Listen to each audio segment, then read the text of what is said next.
পায়খানার উপর থেকে তুলে কুল খেলো জামাই। ধনী জমিদার, জমিদারের একমাত্র কন্যা, তার বিবাহ দিল শহরের এক ধনী ব্যক্তির পুত্রের সঙ্গে। বিবাহ হয়ে গেল। সেই বিবাহ উপলক্ষে জামাই এলো ফিরে নিতে। জামাই তো কুল গাছ কোনো দিন দেখেনি। ঘরের পেছনের দিকে একটা বড় নারকেল কুল গাছ আছে। এত সুমিষ্ট ওই কুল পড়েছে বাচ্চাদের একটা পায়খানার ওপরে। জামাই খুব ইচ্ছে হলো কুল খাবার। এত লোভ জাগলো, ভাবলো কে আর দেখবে, চারদিকে তো ঘেরা। তিনি কুল তুলে নিয়ে খেয়ে নিলেন। খেয়ে তার আশা উপলক্ষে অর্থাৎ ফিরে এনে উপলক্ষে ওই জমিদার বাবু কবি গান দিচ্ছেন। হাজার হাজার ভক্তরা এসেছে গান শুনতে। জামাই, মেয়ে, তার আপনজনেরা সামনে বসেছে। কবি গান হচ্ছে। জামার নাম আবার রসিক, মনে রাখবেন। তো গায়ক প্রথমে স্টেজে এসেই জামাইয়ের দিকে তাকিয়ে গান শুরু করলো, রসিক রে তোর কুলের কথা কইয়া দি মুরে।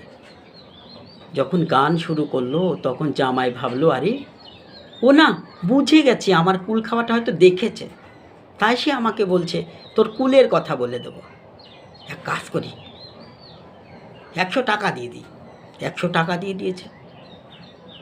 তারপরে পরবর্তী গায়ক আরও ভালো। সে দেখলো, আরে জামাই 100 টাকা দিয়ে দিল। তৎকালীন সময়ে 100 টাকার অনেক মূল্য ছিল। তিনি আবার ভালো গায়ক, তো তিনি আবার সুর ছন্দে সেই শুরু করলেন গান। ও রসিকেরে তোর কুলের কথা কইয়া দি মুরে।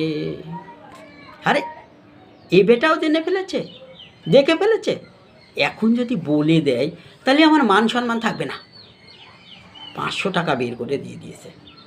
পরবর্তী গায়ক চিন্তা করেছে, আমি তো এর থেকে আরও ভালো গাইতে পারি, নিশ্চয় আমাকে আরও বেশি দেবে। সেই গায়ক এসেও ওই জামাইকে উপলক্ষ করে বলছে, যেহেতু জামাইকে কেন্দ্র করেই তো অনুষ্ঠান, জামাইকে উপলক্ষ করে বলছে, রসিকরে তোর কুলের কথা কইয়া দিবুরে। সুর আর ছন্দের মধ্যে দিয়ে কি হলো জানেন? ওরা তো গান গাইছে জামাইকে খুশি করে তার কাছ থেকে যৎ কিঞ্চিৎ ভিক্ষাদ্রব্য নেওয়ার জন্য, কিন্তু জামাই বুঝতে পারছে যে ওরা সবাই আমার কুল খাওয়া দেখেছে, অর্থাৎ 3 জন গায়কের মধ্যে 3 জনই, এই জন্য বলছে। তখন জামাইয়ের পকেটে যে টাকা ছিল সেই টাকা সব বের করে দিয়ে বলছে, তুই কবি ক, আমি গুয়ের উপর থেকে কুল তুলে খেয়েছি, ঠিক করেছি, তুই কবি ক। একটু হাসি, একটু মনোরঞ্জনকারী কিছু ভিডিও আপনাদের সঙ্গে শেয়ার করার জন্যই বললাম। আসলে আপনাদের সঙ্গে তো সেভাবে শেয়ার করা হয় না, একটু মজার গল্প আর কি।